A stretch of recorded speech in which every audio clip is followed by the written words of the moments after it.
எல்லாருக்கும்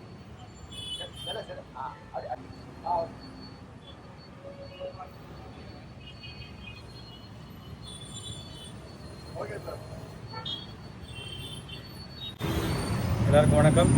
இன்றைக்கு நடிகர் திலகம் சிவாஜி கணேசன் அவர்களுடைய நினைவு தினம். இது வாழ்க்கையில் மறக்க முடியாத ஒரு தினமாக எனக்கு அமைந்ததுக்கு காரணம் என் தந்தையினுடைய நினைவு தினமும் இன்றுதான். என் தந்தை எஸ்பி வெங்கட்ராமன் அவர்களும் சிவாஜி அவர்களும் நல்ல நண்பர்கள். ஒரு 50 ஆண்டுகளுக்கு மேலாக நல்ல நண்பர்களாக இருந்தார்கள். நடிப்பு என்றால் அது சிவாஜி அவர்கள் தான். தமிழுக்கு மட்டுமல்ல, இந்திய திரையுலகிலும் சரி, ஒரு ஹாலிவுட் ரேஞ்சில் பார்த்தாலும் மார்லன் பிரண்டா போன்ற மிகப்பெரிய கலைஞர்கள்லாம் ஆச்சரியப்பட்ட ஒரு நடிகர் திலகம் சிவாஜி கணேசன். அவருக்கு அரசு மிகச்சிறந்த ஒரு மரியாதையை கொடுத்து இந்த இடத்துல இந்த மணிமண்டபம் பண்ணியிருக்காங்க. முதல்ல மணிமண்டபத்துக்கு இடம் கொடுத்துட்டு கட்டாமல் இருந்தபோது நான் ஒரு இனிஷியேட்டிவ் எடுத்து அப்போ இது கட்டி ஆகணும்னு சொல்லி நடிகர் சங்கத்தையும் அதை ப்ரெஷரைஸ் பண்ணணும். கட்டப்பட்டு கலைஞர் இதில் மிகப்பெரிய ஒரு அங்கீகாரமாக பீச்சில் வச்சார். ஆனால் இது சட்ட சிக்கல், கோர்ட்டுடைய ஆர்டர் காரணமாக.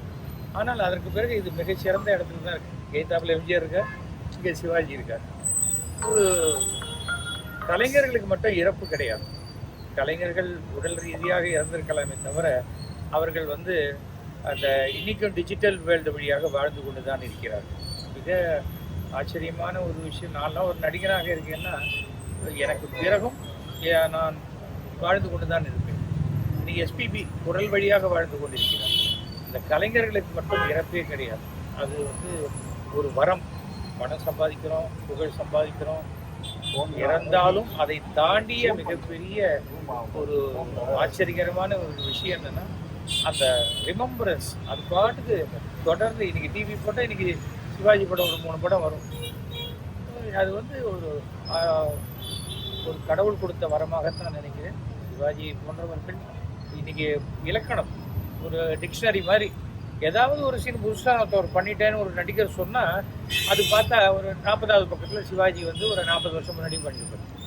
அந்த மாதிரியான ஒரு ரெஃபரன்ஸுக்கு எதை எடுத்தாலுமே சிவாஜியை தொடாமல் நடிப்பு என்பதே கிடையாது. அப்படிப்பட்ட மாபெரும் நடிகர். பிறப்பு இறப்பு என்பது எல்லாருக்கும் உண்டு. தியாகராஜ பாபுக்கும் உண்டு எல்லாருக்கும். ஆனால் எம்ஜிஆர் எல்லாருமே இன்றும் வாழ்ந்து கொண்டிருக்கிறார்.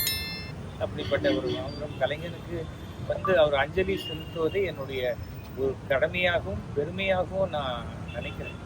இன்றைக்கி நிறைய ஆர்டிஸ்ட் வரணும். புதுசாக இருக்கிறவங்க எனக்கு அவர் தெரியாது, நான் பார்த்தது இல்லையே அப்படின்லாம் சொல்லக்கூடாது. நம்ம நாம் ஒரு ஃபீல்டில் இருக்கோம். அந்த ஃபீல்டில் இருக்கக்கூடிய முன்னோர்களுக்கு உண்டான மரியாதையை செலுத்தும் பொழுது நமக்கு உண்டான அங்கீகாரம் கிடைக்கும் என்பது என்னுடைய கருத்து.